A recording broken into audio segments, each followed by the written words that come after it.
Breaking news কূটনৈতিক প্রচেষ্টার জন্য দরজা খোলা রাখার ইঙ্গিত ইরানের।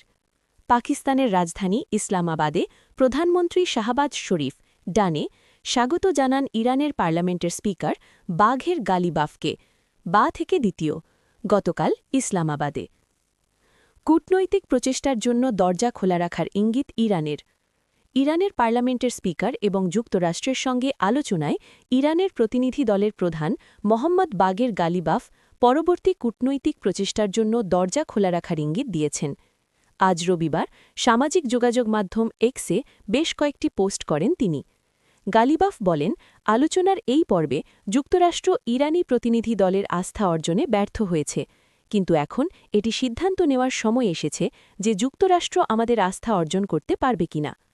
পাকিস্তানে আলোচনার ব্যর্থতার পর প্রথমবারের মতো মন্তব্য করে গালিবাফ বিজয়ের সুর বজায় রেখেছেন।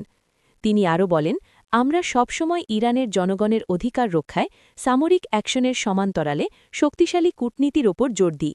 আমরা জাতীয় প্রতিরক্ষায় ৪০ দিনের অর্জনগুলি সুরক্ষিত করতে কাজ চালিয়ে যাওয়া এক মুহূর্তের জন্য থামাব না। ইরানের আলোচক দলের প্রধান গালিবাফ আলোচনার মধ্যস্থতাকারী পাকিস্তানের প্রতি কৃতজ্ঞতা প্রকাশ করেন। তিনি বলেন, আমি আমাদের বন্ধু এবং ভ্রাতৃপ্রতিম দেশ পাকিস্তানের প্রচেষ্টার জন্য কৃতজ্ঞ।